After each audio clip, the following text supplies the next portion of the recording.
Here's the reason why I don't mind using ChatGPT and other AI softwares that are currently causing the movie industries, the writing industries, and the art industries to go on strike.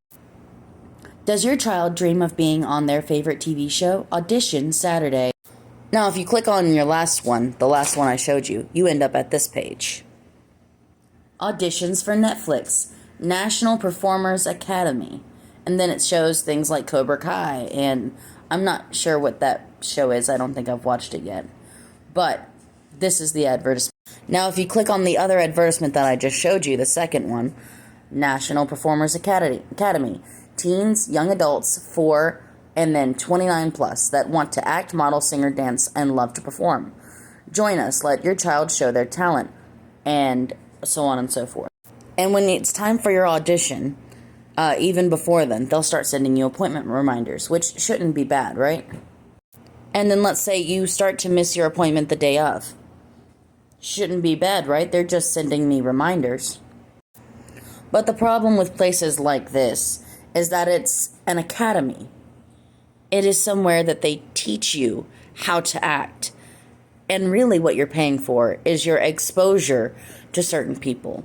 Now, another problem with these auditions is that I've sat in on one of these, IMTA specifically, and they told you that if you could not meet the undersized 2 requirements for being a model, that you should just give up on your dreams or lose weight and plan on losing a lot of it. They said this directly to hundreds of teens that were there to audition that day for Disney Channel. They give you a script when you sign up for the auditions. However, when you get there, they change the scripts out and tell you that it's because you have to be able to keep up with a fast-paced environment. That discriminates against people who have autism and other things where they have specifically learned these lines. But you're not allowed to act if you're autistic, right? Oh, but there are definitely other places out there for actors to get work and performers to get work, like Backstage and casting networks, right?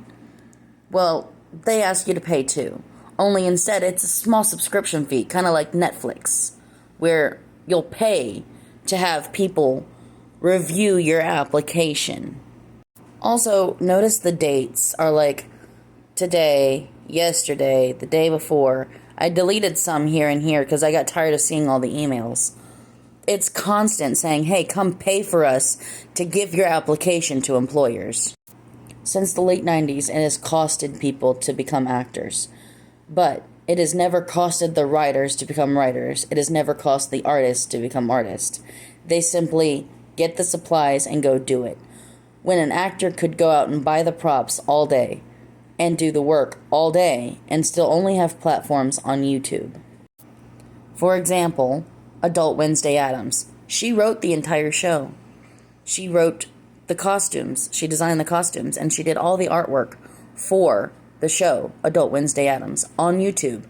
And then when Tim Burton saw what she had done, instead of inviting her onto the show in some fashion or form, she got a cease and desist by the Addams family owners, because Tim Burton finally wanted to put his name to it because she gave him an idea.